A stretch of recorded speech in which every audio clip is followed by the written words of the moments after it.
अगर सिलेबस नहीं हुआ, आपका बिल्कुल नहीं हो रखा, लेकिन आप पढ़ने बैठे हो तो आपको पता होना चाहिए कैसे कैसे किस चैप्टर में कितना वेटेज है। और एक बात ध्यान रखना, अगर मान लो 3 मार्क्स का वेटेज है तो तैयारी भी 3 मार्क्स के हिसाब से होनी चाहिए। ये आपकी वो एग्जांपल्स है जो कि आपको करने ही करने हैं। ये आपके मिसलेनियस के है ना क्वेश्चन जो कि करके ही जाने हैं, और इसमें मिसलेनियस आपके लिए सबसे ज्यादा इंपॉर्टेंट होने वाले। बोलेगा भाई ए आई जे दे रखा अपने पास, आई प्लस में जे का होल स्क्वायर अपॉन में 2, कुछ इस तरीके से आपको देता है और कहता है 2/2 का 3/2 का मैट्रिक्स बनाइए। हरे कृष्णा, कैसे हैं आप सब लोग? आई होप आप सब बढ़िया होंगे एंड अपने एग्जाम की प्रिपरेशन भी काफी बढ़िया तरीके से कर रहे हो, क्योंकि यार अब एग्जाम बहुत ज्यादा नजदीक आ चुके हैं। और ऐसे में अब जितना ज्यादा हो सके स्मार्ट स्ट्रेटेजी हमें अपनानी चाहिए, रिवीजन का सही तरीका हमें अपनाना चाहिए। कौन से टॉपिक्स पढ़ने हैं, कौन से टॉपिक्स नहीं पढ़नी है, दोनों पता होना चाहिए। किस प्रकार के क्वेश्चन की प्रैक्टिस करनी है और किस प्रकार क्वेश्चन की प्रैक्टिस नहीं करनी, ये भी पता होना चाहिए। अक्सर ऐसे टाइम पे आपको होता है इतने मेन सब्जेक्ट आपके पास है, फिजिक्स आपके पास है, केमिस्ट्री आपके पास है, बहुत सारे तो ऐसे भी, इनके बायोलॉजी भी होगी है ना, मैथ के साथ बायो भी होगा। मैं उनमें से एक था, मेरी मैथ भी थी और बायो भी थी। भाई दोनों को मैनेज कर पाना यार, मतलब अगर तुम्हारे पास है ना भाई, सैल्यूट है यार, मैनेज अगर तुम कर पा रहे हो तो भाई बहुत टफ होता है। मैंने खुद झेला हुआ अपनी जिंदगी में, मैथ और बायो मेरे पास दोनों थी, ठीक है। तो ऐसे में यार अब ना मैं आज ये जो वीडियो आपके लिए बना रहा हूं ना, ये बहुत ही ज्यादा इंपॉर्टेंट होने वाला है, क्योंकि मैंने एक चीज देखी है, आप लोगों ने नोटिस किया होगा, सुना होगा बहुत लोगों के मुंह से, क्योंकि सीबीएसई ना अपने एग्जाम में क्वेश्चंस को रिपीट करना पसंद करती है। कुछ ऐसे टॉपिक्स होते हैं जो सीबीएसई को बहुत पसंद है और हर साल बार बार वहीं से वो क्वेश्चन देती है। बस टॉपिक्स को आइडेंटिफाई करना है, वो क्वेश्चंस को आइडेंटिफाई करना है, और एनसीईआरटी में सब कुछ नहीं पढ़ना है मेरे भाई। ये बात ध्यान रखना। आप क्या करते हो ना, जब भी रिवीजन करने बैठते हो, क्वेश्चन नंबर 1, एक्सरसाइज नंबर 1, चलो जी 1 स्टार्ट कर दिया, इस तरह से नहीं करना मेरे भाई। बहुत सारे ऐसे क्वेश्चन जो कि एकदम बच्चों वाले, छूने की नीड ही नहीं है, उनको करके टाइम वेस्ट करना भी नहीं है। बहुत सारे इंपॉर्टेंट क्वेश्चन जो कि करने हैं, वहां से सीबीएसई क्वेश्चन पूछती है और वहीं से पूछती है। वो सारे क्वेश्चन आज मैं आपको डिस्कस करने वाला हूं, वो सारे टॉपिक जो है मैं आपसे डिस्कस करने वाला हूं। तो आज की वीडियो बहुत इंपॉर्टेंट होने वाली है। और लास्ट में मैं आपको एक ऐसी चीज समझाने वाला हूं ना, लास्ट के 3 साल के 23, 24 और 25 के हर चैप्टर में से कितने कितने मार्क्स से क्वेश्चन पूछे गए थे, या टोटल कितना वेटेज था, चैप्टर वाइज वेटेज के ऊपर डिस्कस करेंगे लास्ट में। तो लास्ट तक वीडियो में जरूर बने रहना। तो आइए स्टार्ट करते हैं। पहले बात करते हैं चैप्टर नंबर 1 की, जिसका नाम क्या है, अरे मेरा पेन कहां है भाई। चलो भाई, तो बात करते हैं चैप्टर नंबर 1 की, जिसका नाम है रिलेशन एंड फंक्शन। बहुत ही प्यारा चैप्टर है, बहुत ही प्यारा चैप्टर है। इसमें एमसीक्यूज कुछ ऐसे आते हैं कि total number of relation on given set, कोई आपको सेट दे देगा और बोलेगा total number of relation on set कितने बन सकते हैं, ये आपको पता होना चाहिए। Total number of functions on set कितने, ये आपको पता होना चाहिए, ठीक है। ये क्वेश्चन एमसीक्यूज में बहुत ज्यादा आते हैं, ठीक है। आगे बढ़ते हैं, नेक्स्ट कौन सा टॉपिक आपको तैयार करना है, determine whether the given relation as reflexive, symmetric and transitive. आपके पास कोई रिलेशन देगा और आपसे पूछेगा बता मेरे भाई रिफ्लेक्सिव है, सिमेट्रिक है, ट्रांजिटिव है, चेक करके बताना क्या है। ये आपका 3 मार्क्स का क्वेश्चन बन जाता है। आगे आता नेक्स्ट टॉपिक है, show that the given relation is an equivalence relation and find all equivalence class. अगर इस प्रकार का क्वेश्चन आया ना मेरे भाई, तो ये आपका 5 मार्क्स का क्वेश्चन आपके एग्जाम में आ सकता है। इस टाइप के ऐसे क्वेश्चन की प्रैक्टिस आपने करनी है। एक रिलेशन हमें दे देगा, है ना, और हमें बोलेगा बताओ कि ये इक्विवेलेंस रिलेशन है कि नहीं। अब इक्विवेलेंस रिलेशन का मतलब क्या होता है, कोई ऐसा रिलेशन जो कि आपका रिफ्लेक्सिव भी हो, आपका सिमेट्रिक भी हो और ट्रांजिटिव, ये तीनों हो, वही आपका इक्विवेलेंस कहलाता है। तो तीनों में साबित करने पड़ते हैं, ठीक है। और साथ साथ में एक इंपॉर्टेंट चीज है, इक्विवेलेंस क्लासेस। क्या होता है ये बेसिकली हमारा जो गिवन सेट होता है उसके सबसेट ही होते हैं, जहां पर सारे एलिमेंट्स आपस में रिलेटेड होते हैं। वो सारी क्लासेस आपको निकालनी पड़ती है। ये बनता है आपका 5 मार्क्स का क्वेश्चन। मतलब यूं मान के चलो 95% चांस रहता है कि आपके एग्जाम में क्वेश्चन यहीं से ही बनेगा। ये सबसे इंपॉर्टेंट पार्ट है, इसकी प्रैक्टिस ज्यादा करनी है आपने, ठीक है। आगे आते हैं। हालांकि क्वेश्चन, ये जो टॉपिक है क्लास 11th में ज्यादा हॉट टॉपिक रहता है, बट फिर भी मैं देखा है 2-3 साल में अलग अलग सेट में क्वेश्चन पूछा गया है। क्या डोमेन और रेंज, किसी फंक्शन का डोमेन और रेंज निकालना भी आपसे पूछा जा सकता है। उसके बाद फंक्शन की बात चल रही है, तो यहां पर क्या बोलेगा, state whether the given function is bijective और नॉट। आपको एक फंक्शन देगा और पूछेगा ये बाइजेक्टिव है या नहीं है। ये भी काफी इंपॉर्टेंट होता है। बाइजेक्टिव का मतलब होता है कोई फंक्शन अगर 1-1 के साथ साथ, ठीक है, कोई फंक्शन 1-1 के साथ साथ क्या हो, ऑन टू भी हो, तो वो बाइजेक्टिव होता है। तो आपको चेक करना पड़ता है, बहुत ईजी होता है, आराम से इसके ऊपर तैयारी करना। नेक्स्ट हमारे पास आता है जो मोस्ट इंपोर्टेंट टॉपिक, वो है total number of equivalence relation. किसी भी सेट में टोटल कितने इक्विवेलेंस रिलेशन बन सकते हैं, ठीक है। इसको बेल नंबर से निकाला जाता है। और साथ में टोटल कितने बाइजेक्टिव फंक्शन आपके बन सकते हैं। ये सारी चीजें आपको प्रॉपर पता होनी चाहिए। अब सुन लो ध्यान से, तो इन्हीं टाइप्स के क्वेश्चंस की आपको प्रैक्टिस करनी है सबसे ज्यादा। है ना। और यहां पर मान लो देखो एनसीईआरटी आप पूरी करो, कोई दिक्कत की बात नहीं, आपके पास समय है, आप कर सकते हो, तो पूरा कर लो, कोई दिक्कत की बात नहीं है। लेकिन जो क्वेश्चन मैंने यहां पर मेंशन करे ये छूटने नहीं चाहिए। मैंने सारे एग्जांपल मेंशन करे हुए, और इस एग्जांपल में मिसलेनियस के भी एग्जांपल है, ठीक है, और ये मिसलेनियस एक्सरसाइज है, और बाकी एक्सरसाइज वाइज कौन कौन से क्वेश्चन आपको बिल्कुल भी नहीं छोड़ने वो मैंने बताया। बाकी आप करो ना करो उससे फर्क नहीं पड़ता मुझे, लेकिन ये क्वेश्चन आपने जरूर से करने हैं। इन टॉपिक से ही काफी क्वेश्चन यहां पर मैंने उठा के डाले हुए हैं, ये आपके एनसीईआरटी से ही है, ये सारी केवल और केवल ये वाले क्वेश्चन तो आपने करके ही जाने, ठीक है। तो ये एग्जांपल अपने पास हो गए, ठीक है मेरे भाई, है ना, ये एग्जांपल्स अपने पास हो गए, ये मिसलेनियस की एक्सरसाइज हो गई। सबसे ज्यादा इंपॉर्टेंट है आपके लिए मिसलेनियस के एग्जांपल और मिसलेनियस की एक्सरसाइज। कुछ करो ना करो मेरे भाई, लेकिन अगर तुम चाहते हो 60% मार्क्स आ जाए, सारा क्वेश्चन देखने का मिल जाए, आपके मिसलेनियस एक्सरसाइज कर लो, है ना, और मिसलेनियस के एग्जांपल कर लो अच्छे तरीके से। काफी हद तक पेपर आप फाड़ के आने वाले हो, क्योंकि उसमें क्वेश्चन के लेवल बड़े अच्छे होते हैं, तगड़े कॉन्सेप्ट वाले होते हैं। अगर वो कर पा रहे हो तो बाकी एक्सरसाइज तो कुछ भी नहीं है, ठीक है। चलो बात करते हैं चैप्टर नंबर 2 की, उसका नाम है इनवर्स ट्रिग्नोमेट्री फंक्शन। ये चैप्टर ना आपको पता है लगातार 3 साल से 3 मार्क्स का पूछा जा रहा है, मतलब टोटल जो वेटेज है इसका 3 मार्क्स का रह रहा है, ठीक है। और ये बहुत छोटा चैप्टर है, और एक बात ध्यान रखना, अगर मान लो 3 मार्क्स का वेटेज है तो तैयारी भी 3 मार्क्स के हिसाब से होनी चाहिए। अब हमें टीचर तो बनना नहीं कि हमें सब कुछ आना चाहिए, आरडी लगे पड़े, आरएस लगे पड़े, पूरा सॉल्व कर रहे हैं बैठ के छोटे चैप्टर में, नहीं, जो इंपॉर्टेंट चैप्टर है वहां पर ज्यादा फोकस करना है। इसमें क्या क्वेश्चन आता है देखो, वैसे पहले पूछता नहीं था, लेकिन आजकल पूछ रहा है graph of inverse trigonometry function. पहले नहीं आता था, आजकल आ रहा है, ये आपको सारे आने चाहिए। फाइंडिंग प्रिंसिपल वैल्यू बहुत फेमस क्वेश्चन 1-2 मार्क्स में आता है, और express in the simplest form. आपके पास कोई भी एक्सप्रेशन होगा कि अगर इसको सिंपलेस्ट फॉर्म में कन्वर्ट कर दीजिए, वहां पर हम रिप्लेस करते हैं, एक्स के बदले tan थीटा पुट करते हैं, sec थीटा पुट करते हैं, है ना, इस तरीके से निकाल दो जो क्वेश्चन आपके पास दे रखे वो आपको तैयारी करनी चाहिए। ये है आपके एग्जांपल्स जो को आपको करने ही करने, ये आपके वो एग्जांपल्स है जो कि आपको करने ही करने, ये आपके मिसलेनियस के, है ना, क्वेश्चन जो कि करके ही जाने हैं, और इसमें मिसलेनियस आपके लिए सबसे ज्यादा इंपॉर्टेंट होने वाले। और जो क्वेश्चन मैंने यहां पर लिखे ना, ये वो क्वेश्चन है जो कि सीबीएसई ने सबसे ज्यादा बार अपने एग्जाम में पूछा है। एनसीईआरटी से एज इट इज हर साल बहुत सारे क्वेश्चंस आते हैं, और ये वो क्वेश्चंस है जो कि सीबीएसई सबसे ज्यादा अपने एग्जाम्स में पूछती, तो आपको तैयार करने चाहिए। नेक्स्ट आता है आप लोगों का फेवरेट चैप्टर, नाम है मैट्रिसेस। सबसे आसान चैप्टर मैट्रिसेस हो गया और डिटरमिनेंट हो गया, दोनों ही काफी आसान चैप्टर है। समझ नहीं आता ना कौन से चैप्टर में कौन सा क्वेश्चन कौन से चैप्टर का है, कोई बात नहीं, लेकिन इजी दोनों ही है, आप साथ में कर सकते हो। ये एक फेमस क्वेश्चन 2 मार्क्स का आता है कि आपको कंस्ट्रक्ट करना मैट्रिक्स, आपको मैट्रिक्स बनाना जहां पर एलिमेंट का एड्रेस दे रखा है, लाइक इस तरीके देता है, बोलेगा भाई ए आई जे दे रखा अपने पास, आई प्लस में जे का होल स्क्वायर अपॉन में 2, कुछ इस तरीके से आपको देता है, और कहता है 2/2 का 3/2 का मैट्रिक्स बनाइए। कंस्ट्रक्ट करने के लिए आता है, 2-3 मार्क्स आपका आ जाता है, ठीक है। एमसीक्यूज आते हैं मेरे भाई टाइप्स ऑफ मैट्रिक्स के फॉर्म पर, जैसे कि मान लो कह देगा अगर ये मैट्रिक्स स्केलर है तो यहां पर एक लैम्डा मिसिंग है, तो लैम्डा की वैल्यू क्या होनी चाहिए। अगर डायगोनल मैट्रिक्स है, ठीक है, अगर ऐसा मैट्रिक्स है वैसा, टाइप्स ऑफ मैट्रिक्स के ऊपर क्वेश्चन एमसीक्यूज में आ रहे हैं, ये बात ध्यान रखना, ठीक है। दूसरा हमारे पास क्वेश्चन आता है missing values like A B C and K using equality of matrix. 2 matrix आपस में बराबर आपको दे देगा, ठीक है, और कुछ वैल्यूज मिसिंग होंगी, तो उसके ऊपर भी एमसीक्यूज बहुत ज्यादा आजकल पूछे जा रहे हैं, उसको तैयार करना आपने। नेक्स्ट हमारे पास सबसे इंपॉर्टेंट मैट्रिक्स के अंदर है मैट्रिक्स मल्टीप्लिकेशन। तो मैट्रिक्स मल्टीप्लिकेशन के ऊपर क्वेश्चन आपको देखने को मिलेगा ही मिलेगा, ऐसा कोई पेपर नहीं बना जहां पर मैट्रिक्स मल्टीप्लिकेशन से क्वेश्चन ना आया हो। उसकी प्रॉपर्टीज में भी एमसीक्यूज बन रहे हैं, और मैट्रिक्स मल्टीप्लिकेशन आपको प्रॉपर आना चाहिए, वहां से क्वेश्चन आपके पूछ रहे हैं। और एक और जो सबसे ज्यादा सीबीएसई ने पूछा वो क्या है, एक्सप्रेस द मैट्रिक्स। किसी भी मैट्रिक्स को एक्सप्रेस करना किस पर, sum of symmetric and skew symmetric. आपके पास एक मैट्रिक्स होता है, उसको एक्सप्रेस करना होता है इस तरीके से, आपको पता है a equal to p plus q, p क्या होता है 1/2 a प्लस a का ट्रांसपोज, फिर प्लस में q क्या होता है a माइनस a का ट्रांसपोज का हाफ, ये आपको पता होना चाहिए, है ना। ये काफी बढ़िया बेहतरीन क्वेश्चन बनता है, 3 मार्क्स का आपके एग्जाम में आ सकता है, बहुत बार पूछा जा चुका है, ठीक है। आप देखो इनकी प्रॉपर्टीज भी होती है, सिमेट्रिक और स्क्यू सिमेट्रिक की काफी प्रॉपर्टीज होती है मेरे भाई, वो प्रॉपर्टीज से क्वेश्चन आ रहे हैं। और एमसीक्यू आ रहे हैं आपके इन्वर्टेबल मैट्रिक्स के ऊपर। इन्वर्टेबल मैट्रिक्स की जो प्रॉपर्टीज होती हैं उनके ऊपर कुछ एमसीक्यूज पूछे जा रहे हैं, तो वो प्रॉपर्टीज आपको सारी पता होनी चाहिए। ये टॉपिक्स हुए जो कि आपको करके ही जाने हैं।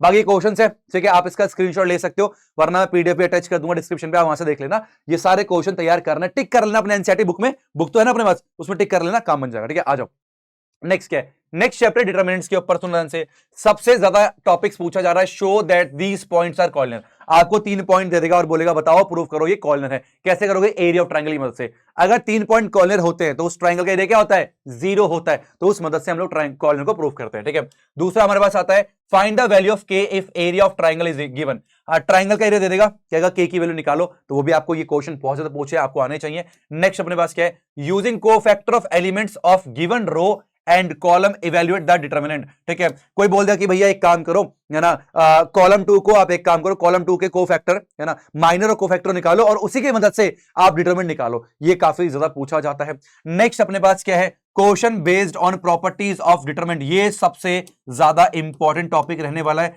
यहां से बहुत सारे एमसीक्यूज, अच्छे अच्छे लेवल के एमसीक्यूज आपसे पूछते हैं। आपको अच्छे से आना चाहिए कि भाई डिटरमिनेंट ऑफ ए दे रखा है तो एडजॉइंट ए का डिटरमिनेंट कितना होगा, है ना, ए इंटू एडजॉइंट ए का डिटरमिनेंट कितना होगा। ये सारी बातें आपको आनी चाहिए। ये थ्योरम्स भी है, इसके ऊपर बहुत सारे आपके एनसीईआरटी के अंदर आप रीड कर सकते हो और प्रॉपर्टीज आपको पता होना चाहिए। ये क्वेश्चन और भी ज्यादा इंपॉर्टेंट सबसे ज्यादा आने वाले क्या है कि शो दैट ए, ये बराबर हमें प्रूफ करना 0, ये प्रूफ करना है। ठीक है, ए आपको मैट्रिक्स दे रखा होगा, A Q minus this this this equal to 0 में प्रूफ करना है और साथ ही साथ में आपको इसका इनवर्स भी निकालना है। ये क्वेश्चन में काफी ज्यादा यूज होता है। उसके आगे सबसे ज्यादा इंपॉर्टेंट जिसके ऊपर क्वेश्चन आना सबसे ज्यादा चांसेस रहते हैं वो ये है मैट्रिक्स मेथड का इस्तेमाल करके एक्स वाई और जेड की वैल्यू को सॉल्व करना, है ना, सिस्टम ऑफ लीनियर इक्वेशन को सॉल्व करना बाय यूजिंग मैट्रिक्स मेथड। इसके ऊपर ना आपका केस स्टडी बन सकता है मेरे भाई, केस स्टडी बन रहा है आजकल बहुत ज्यादा। केस स्टडी बन सकता है, वरना नॉर्मल क्वेश्चन दे देगा आपको, तीन वेरिएबल होंगे, 3 इक्वेशन होंगी, कहेगा मैट्रिक्स मेथड से आप एक्स वाई जेड की वैल्यू निकालिए, तो वहां पर प्रॉपर आपको निकालना आना चाहिए। और ये कुछ क्वेश्चन है जो कि आपको करने ही करने हैं, इसका स्क्रीनशॉट ले लेना, प्रॉपर आपको ये टिक कर लेना कि ये तो करना ही करना है। ठीक है, आगे नेक्स्ट आ जाओ, बात करते हैं क्वांटिटी एंड डिफरेंशिएबिलिटी। बहुत बड़ा चैप्टर है, काफी इंपॉर्टेंट चैप्टर है।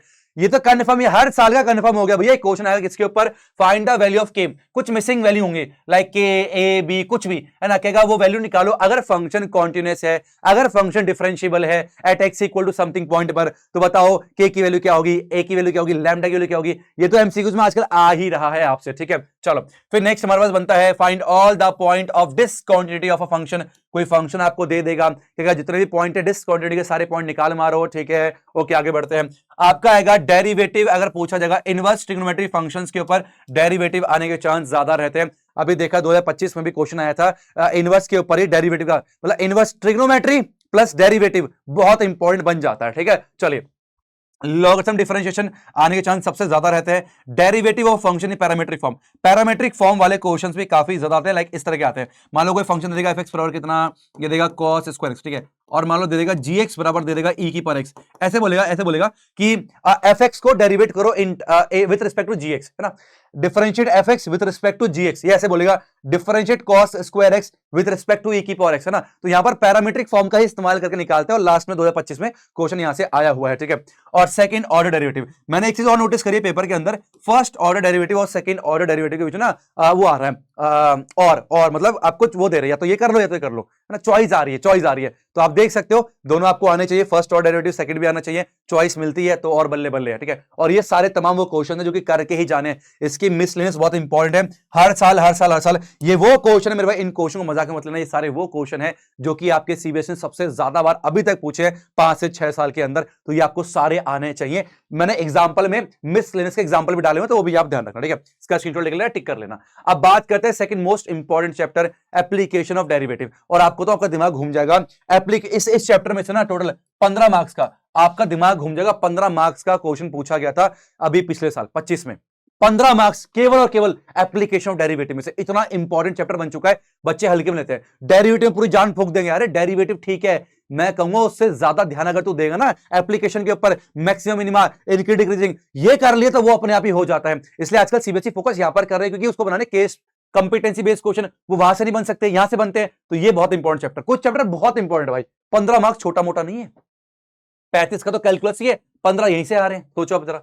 आ जाओ जी, क्या अपने पास rate of change of quantity, यहां से ना आपके भाई केस स्टडी बन रहे हैं, तैयारी करनी है इसकी अपने को। ठीक है, find the interval in which the given function is increasing decreasing. आपका फंक्शन दे देगा, बोलेगा इंटरवल निकालो, कहां पर इंक्रीजिंग है कहां पर डिक्रीजिंग है। नेक्स्ट क्या पूछता है, show that the function is increasing और decreasing in the given interval. या तो आपसे इंटरवल निकलवाएगा या आपको इंटरवल खुद देगा और बोलेगा बताओ भाई प्रूफ करके बता कि यहां पर इंक्रीजिंग है और डिक्रीजिंग है, ये आपसे पूछ सकता है। नेक्स्ट आता है सबसे ज्यादा मैक्सिमम, यहां पे find the absolute maximum and minimum value of the given function. ये सबसे ज्यादा आने वाला टॉपिक है, मतलब यहां तो मतलब हर साल का पेपर उठाकर देख लो, आपको यहां से क्वेश्चन मिलेंगे और 5-5 मार्क्स के क्वेश्चन बनते हैं यहां से। ठीक है, चलो नेक्स्ट क्या है भाई साहब, word problem on rate of change of quantity. Rate of change of quantities के ऊपर जो वर्ड प्रॉब्लम है और साथ में मैक्सिमम मिनिमा के ऊपर जो वर्ड प्रॉब्लम है, ये आपके केस बेस में भी आ रहे हैं और नॉर्मल क्वेश्चंस भी आ रहे हैं। 15 मार्क्स का वेटेज था इस चैप्टर को, भैया बहुत ध्यान से घोट के पीना आपको। और ये सारे तमाम वो क्वेश्चन है जिसको तो बिल्कुल भी कतई छोड़ना ही नहीं छोड़ना है।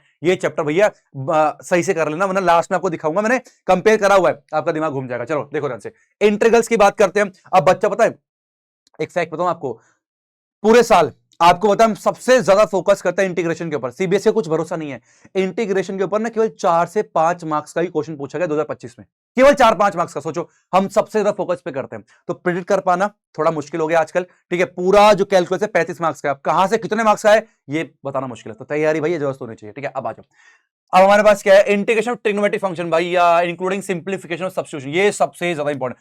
मतलब अगर इंटीग्रेशन क्वेश्चन आया ना 99% चांस है यहीं से आएगा। क्या है ये, कह रहा है इंटीग्रेशन किसका, ट्रिग्नोमेट्रिक फंक्शन जिसमें सब्स्टिट्यूशन मेथड का इस्तेमाल होता है। आपके पास कोई ट्रिग्नोमेट्रिक फंक्शन दे देगा, कुछ सिंप्लीफिकेशन करना पड़ेगा आपको, है ना, ट्रिग्नोमेट्री का इस्तेमाल होगा। मतलब इंटीग्रेशन विद ट्रिग्नोमेट्री सबसे इंपॉर्टेंट बनता है। मेरे एग्जाम में भी वो पैटर्न चलता आ रहा है, ऐसा कोई पेपर नहीं बना जहां पर इन्होंने इंटीग्रेशन क्वेश्चन ना दिया हो, है ना, जहां पर ट्रिग्नोमेट्री इस्तेमाल होती है, देता ही देता है, कोई ना कोई सेट में आता ही आता है, ठीक है। चलो, पार्शियल फ्रैक्शन वाला पार्ट काफी इंपॉर्टेंट है, पार्ट्स काफी इंपॉर्टेंट है, ठीक है। डेफिनेट इंटीग्रल्स प्रॉपर्टीज आपको पता होनी चाहिए, प्रॉपर्टी बेस पे डेफिनेट इंटीग्रल्स का क्वेश्चन बनना ही कंफर्म है। और सुनो, दो पार्ट होते हैं, इनडेफिनेट और डेफिनेट, इन पे ना चॉइस आ रही है, 2 साल से तो मैं देख रहा हूं चॉइस आ रही है। तो अगर मान लो अगर आपने अच्छे से डेफिनेट वाला पार्ट कर रखा है, किस्मत अच्छी हो तो भैया चॉइस मिल जाएगी इंडेफिनेट वाला, ठीक है, दोनों में। लेकिन यार ऐसा लेके चलना नहीं है, तैयारी पूरी करनी है, बट किस्मत के ऊपर भी होता है कि भैया जो हमने नहीं पढ़ा क्या पता वहां से चॉइस मिल जाए, और जो पढ़ा वो अपने को आ जाए, ऐसा बहुत होता है, ठीक है। आगे आ जाओ, अब integral of some particular function, वो तो यार आपको पता ही चल जाएगा एक्सरसाइज के अंदर, है ना।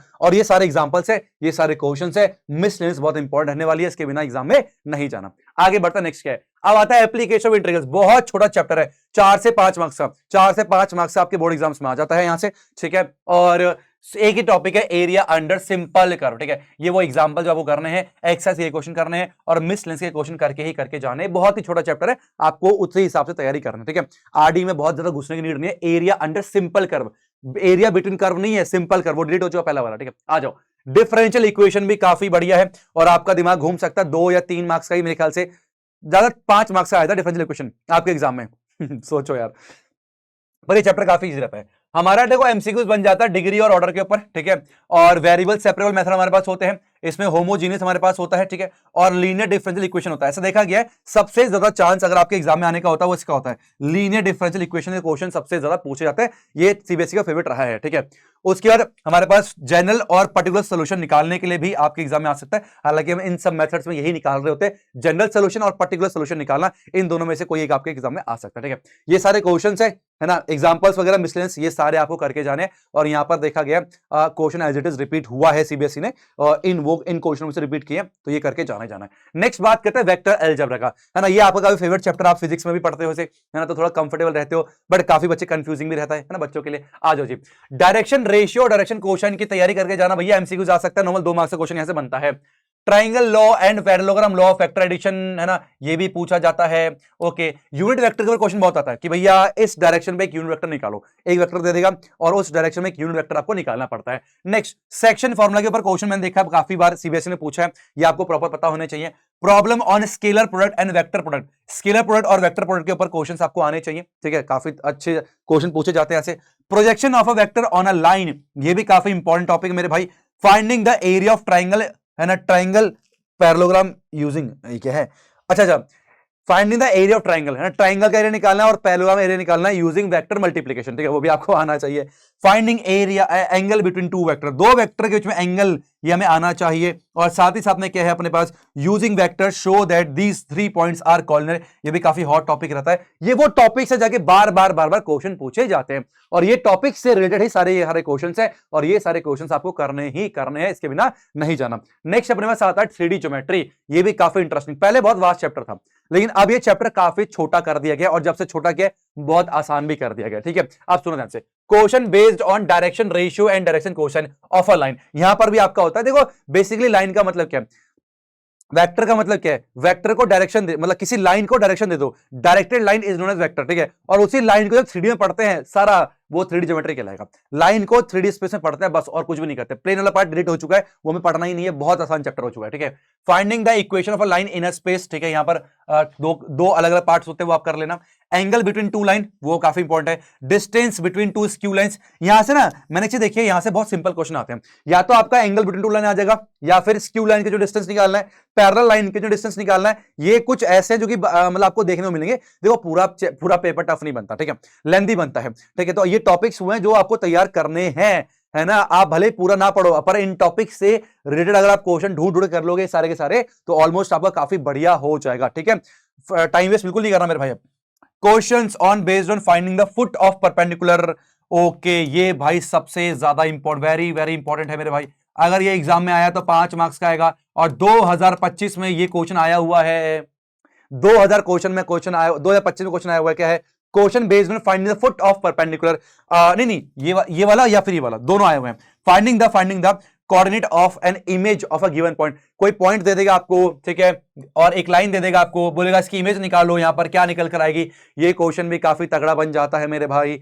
और उसके बाद आएगा find the value of P और any if two lines are parallel और परपेंडिकुलर, अगर दो लाइन पैरेलल है या दो लाइन परपेंडिकुलर है तो पी की वैल्यू निकालो, के की वैल्यू निकालो। इस टाइप के क्वेश्चन एमसीक्यूज में या 2 मार्क्स में ज्यादा पूछ रहे हैं। ये वो सारे क्वेश्चन जो कि आपको करने ही करने चाहिए।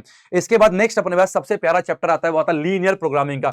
ये तो फ्री का ही नंबर समझो, ठीक है, 5 मार्क्स का आपके एग्जाम में यहां से आता है। एंड कंफर्म है, सिंपल सा क्वेश्चन आना है, कैसा आता है देखो ध्यान से, solve linear programming problem graphically, बस यही क्वेश्चन बनता है यहां से, और कुछ भी नहीं बनता है ना। कि आपके पास क्या दे देगा, कोई ऑब्जेक्टिव दे देगा आपको, है ना, और कंस्ट्रेंट दे देगा आपको, और बोलेगा इसको मैक्सिमाइज करो या मिनिमाइज करो। ये टाइप के क्वेश्चन आपके एग्जाम में आते हैं। शो दैट द मिनिमम और maximum occurs more than 2 points, इस टाइप से क्वेश्चन आता है। आपको वही अगेन ऑब्जेक्टिव दे देगा, कंस्ट्रेंट दे देगा, और बोलेगा इसके नाम 1 से ज्यादा पॉइंट पर, 2 से ज्यादा पॉइंट पर जो है मैक्सिमम आ रहा है, 2 से ज्यादा पॉइंट पर ये मिनिमम आ रहा है। तो ये आपको दिखाना पड़ता है, ग्राफ बनाना पड़ता है। ये एग्जांपल जो कि आपको करने ही करने हैं, और ये सारे एक्सरसाइज के क्वेश्चंस हैं जो कि आपको करने ही करने हैं। यहां पर मिसलेनियस नहीं है, ठीक है। ये फ्री के नंबर है, आप समेट सकते हो। पता है ये चैप्टर इतना आसान है ना कि कोई बच्चा मैथ नहीं खा सकता। बस ग्राफ बनाना आना चाहिए आपको, लाइन खींचना आना चाहिए, है ना, इक्वेशन से लाइन कैसे बनाते हैं वो आपको आना चाहिए, इनइक्वालिटी को सॉल्व करना आना चाहिए। ये चैप्टर 5 मार्क्स फ्री के नंबर देके जाता है। अगर तुम देना चाहते हैं, तुम लेना नहीं चाहते यार, नंबर लो और खत्म करो। लास्ट तुम्हारा फेवरेट वो है प्रोबेबिलिटी। अब प्रोबेबिलिटी में क्या है मेरे भाई, देखो कंडीशनल प्रोबेबिलिटी है, यहां से क्वेश्चन आ जाता है, तो हम ऐसे प्रिडिक्ट नहीं कर सकते, इसमें से कोई सा भी आ सकता है। इसमें केस स्टडी बनने के चांस सबसे ज्यादा रहते हैं। अभी लास्ट में सर केस स्टडी बना है, मल्टीप्लीकेशन थ्योरम और ऑन प्रोबेबिलिटी।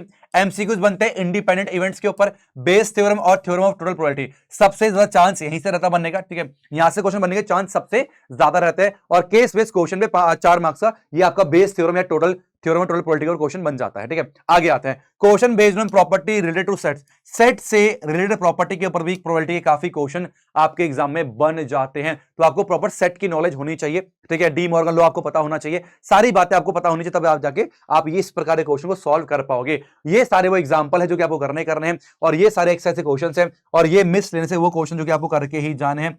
इसके बिना मेरे भाई एग्जाम देने नहीं जाना है, इसके बिना एग्जाम देने नहीं जाना, ठीक है। अच्छा, मैं आपकी एक हेल्प कर सकता हूं, अगर आप चाहते हो ना, अगर आप चाहते हो भैया इन टॉपिक से रिलेटेड कुछ इंपॉर्टेंट चैप्टर वाइज 10 क्वेश्चन आप दे दीजिए, तो अगर आप लोग कहोगे, कमेंट करोगे, अगर आपको नीड सच में है, तो मैं क्या करूंगा, चैप्टर वाइज ना 10 क्वेश्चन जो है, 10 मोस्ट इंपॉर्टेंट जो मुझे लगता है कि पेपर में आ सकते हैं, मैं चैप्टर वाइज 10 क्वेश्चन आपको प्रोवाइड कर दूंगा, ठीक है। तो ये मैं कर सकता हूं आप सबके लिए, अगर आपको नीड है तो, वरना अगर आपके क्वेश्चन में ऑलरेडी पड़ी है, धूल जम रही है, उसको उठाओ मेरे भाई, और वहां से प्रैक्टिस करो, ठीक है। एनसीईआरटी सबसे बेसिक एनसीईआरटी लगाओ मेरे भाई, और पीवीक्यूज आपको करने ही करने चाहिए। अब देखो ये चीज समझो, चैप्टर वाइज वेटेज मैंने कहा था लास्ट में कुछ डिस्कस करूंगा, ये है आपका चैप्टर वाइज वेटेज। थोड़ा देखो, थोड़ा एनालाइज करना बहुत जरूरी है मेरे भाई, थोड़ा एनालाइज करना जरूरी है। देखो आपने अगर सिलेबस कंप्लीट कर रखा है फिर तो कोई दिक्कत ही नहीं है। अगर सिलेबस नहीं हुआ, आपका बिल्कुल नहीं हो रखा, लेकिन आप पढ़ने बैठे हो, तो आपको पता होना चाहिए कैसे कैसे किस चैप्टर में कितना वेटेज है, क्या तैयार करना है। देखो चैप्टर 1 से रिलेशन फंक्शन से 5 मार्क्स के क्वेश्चन आ रहे हैं ना, 5 टोटल वेटेज 5 मार्क्स से पूछा जा रहा है। ये दो मिला के ना, चैप्टर 1 और चैप्टर 2, ये टोटल एक यूनिट है जो कि आपका आता 8 मार्क्स का। अब आप देखो कैसे आ रहा है, आपका पहले चैप्टर में आ रहा है 5 मार्क्स का टोटल वेटेज, और दूसरे में 3-3 मार्क्स का ही आ रहा है। अब दूसरे चैप्टर में केवल 3 मार्क्स का क्वेश्चन आ रहा है, तो उसके लिए इतना सारा पढ़ने की नीड नहीं है। नॉर्मल आप प्रिंसिपल वैल्यू निकालना सीख जाओ, सिंप्लीफाई करना सीख जाओ, है ना, इधर उधर फॉर्मूले थोड़े याद कर लो, काम इसमें आराम से बन जाता है, ठीक है। दूसरा आता है मैट्रिक्स के ऊपर। अब देखो ध्यान से, मैट्रिक्स के ऊपर ना देखो 23 में 9 मार्क्स का आया, 24 में 9 मार्क्स का आया, और 25 में 2 मार्क्स का आया। मैट्रिक्स और डिटरमिनेंट मिला के आपके आता है 10 मार्क्स का क्वेश्चन।